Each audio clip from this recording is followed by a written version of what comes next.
What is going on, all you Pokemon collecting maniacs out there? This is Ryan, the Pika Pika Papa, and it is Sunday Fun Day, which means we're going to be talking about the cards that have been moving and shaking the most on TCGPlayer over the last 7 days. And if you saw last week's video, you will quickly realize that I don't think we could have set this week's up any better. But really, it's not just week over week. So what we're going to talk about today is a pattern that we have seen throughout all of 2025. You can literally set your watch to it. I mean, it happens time and time and time again. And what I'm referring to is whenever we have a new set or a new series that's coming out, and there's a Pokemon that's featured in that, or a group of Pokemon, if you will, what we're seeing, at least throughout the course of this year, is that the older versions or any old copies of cards that feature that Pokemon on it have been going up in price. Collectors have been looking at the new, but also looking in the rearview mirror, because there's some really awesome cards that have some age to them that have been flying under the radar for a long time. And as we look at these new stunning special illustration rares and illustration rares of some of our all-time favorite Pokemon, they're also looking at some of the older stuff, and today's going to be a fantastic example of it. Now, last week, with Destined Rivals on the horizon, we saw a couple Mewtwo cards that were featured on the Movers and Shakers list. And really throughout the course of 2025, we've seen Mega Pokemon featured on and off this list time and time again. And that's simply because we know at the end of Scarlet and Violet, there's going to be, an abbreviated series which is going to focus on the Mega Pokemon. So obviously the ones from the XY era have been getting a ton of love and a ton of attention. And we've been watching the prices absolutely skyrocket in that space. So what are we talking about this week? Well, obviously, Black Bolt and White Flare was officially announced, even though all of us knew it was coming. All of us knew what Pokemon were going to be heavily featured in it. Like, none of this was a big surprise. It wasn't a huge, unforeseen reveal. Yet this week, we were going to see that there's some Reshiram and Zekrom cards that have popped off in value. But one of the things that's cool when we talk about these two cards that are featured on the list is, in the past, what we have seen is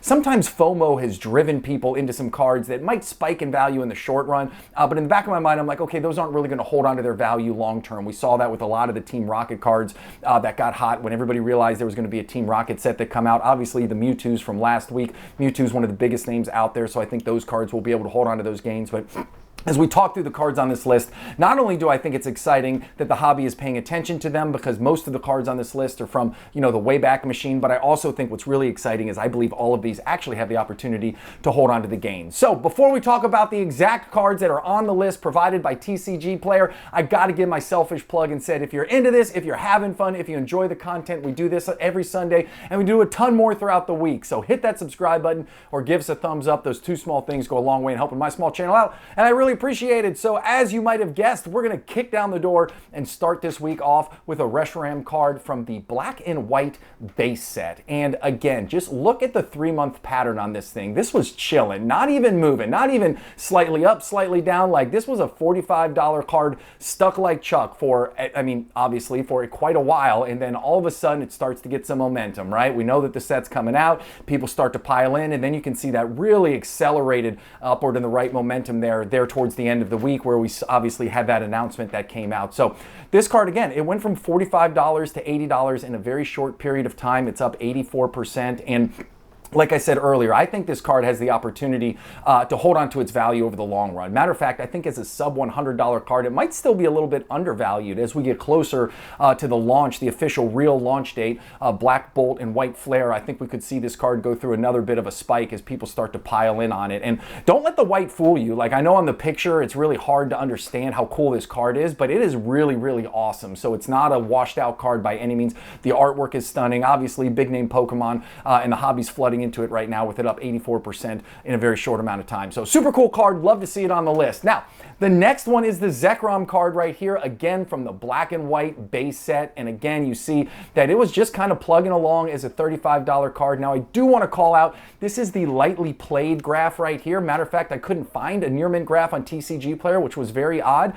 So expect to pay a little more than this in terms of if you're searching for a near mint card. But the price pattern is exactly the same, right? We see almost the same percentage growth in this card as we did in the previous one with the Reshiram. This one is up 76.6%, and the same pattern, right? It was relatively flat for most of the 3-month period.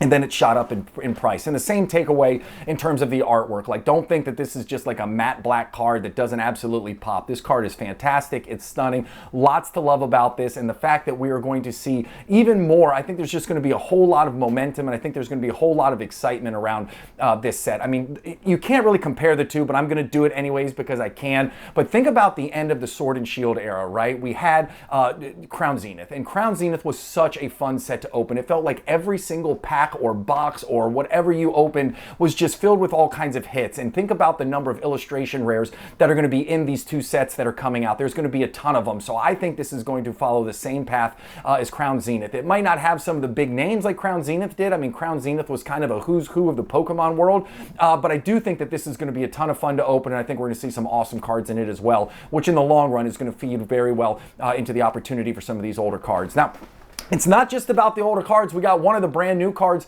on the list. And listen, TCGPlayer only gives this list on movers and shakers. Traditionally, it's cards that are going up in value, but this week they called out the Leafeon from Prismatic Evolutions that is going down in price, and they simply said, listen, finally it's starting to slow down just a little bit. I mean, these cards, basically every card from Prismatic Evolutions has been through the roof in terms of price. Now, I do think we're starting to see some more Prismatic Evolution hitting the market, which is very exciting. I've shared before, like I think they are going to print the heck out of this. I could be wrong, who knows? And again, it doesn't matter how much they print. They can print and print and print, but if there are still hobbyists out there who are willing to absorb it, they can continue to print it, and it can still feel like there's not enough because people are buying it as soon as it hits the market. So it's not just about Pokemon printing as much as they can, but it's also, is there going to be anything left over after all of the different collectors out there get their fill? That's going to be the real question, but I do think they're going to print this. And even though it's going to be highly printed, I got to say the pull rates in Prismatic Evolutions are so abysmally low that even if they print the heck out of this card can still be a high dollar value card, simply because if the pull rates are so low, there still won't be a ton of them floating around out on the secondary market. So I'm glad the card's cooling off in price. I still think these cards, are super highly priced compared to what I think might happen in the future. Again, I do think there's going to be a lot more of this printed, but I thought it was really cool of TCGPlayer to give this call out and say, hey, listen, this one's cooling off a little bit. Keep an eye on it. So tons of fun thinking about what might happen in the future in Prismatic Evolutions. Now, next two cards and the final two cards, we're getting back into some of the older sets, and let's be honest, Forbidden Light wasn't exactly the most popular set in the world from the Sun and Moon era. When you're looking for big name Pokemon, Forbidden Light certainly wasn't one of the sets that you went after, and that has led to a lot of the cards in that set being super undervalued or super low price compared to a lot of the other cards in the Sun and Moon era. And this Dialga right here was one of them. It was cruising around at like $14, $15 over the last 3 months. And then look what has happened really over the last couple weeks. You see that this card has gone from a $15 card all the way up to a $25 card, up 61%. So again, Dialga's a big name, right? This is another big name Pokemon from a set that maybe wasn't overly popular, and maybe this artwork wasn't everybody's favorite Dialga of all time, but still, when you think about the opportunity to pick this up at the $15 price point, like, it makes sense. I'd pay $25 for this card, right? Just, it's an awesome card. Maybe it's not going to grade a PSA 10. Maybe it's not going to be the type of card that's going to appreciate in value and put my kids through college in the future. But man, what an awesome Pokemon. What an awesome piece of Pokemon history. Like, I love everything about it. So it's cool to see it pop up to $25. And then the final card on the list this week, the Dragonite from Dragon Majesty. Now, the interesting thing about this was recently we did a video where we talked about the cards that had appreciated in value the most on TCGPlayer over the last 30 days. Usually at the end of every single month, TCGPlayer sends out the data set, and we get to see which cards, according to them, have gone up in value the most on their website. And one of the things that was on that list was the Dragonite Rainbow promo from the Sun and Moon era. So I thought it was very interesting to see that Rainbow promo listed as one of the cards that had gone up the most on TCGPlayer over the last 30 days. And then when I got the list from TCGPlayer for their biggest movers and shakers, here's another Dragonite right here, okay? Again, starting like the Dialga, right? Starting off in the $15 range, kind of slowly working its way up.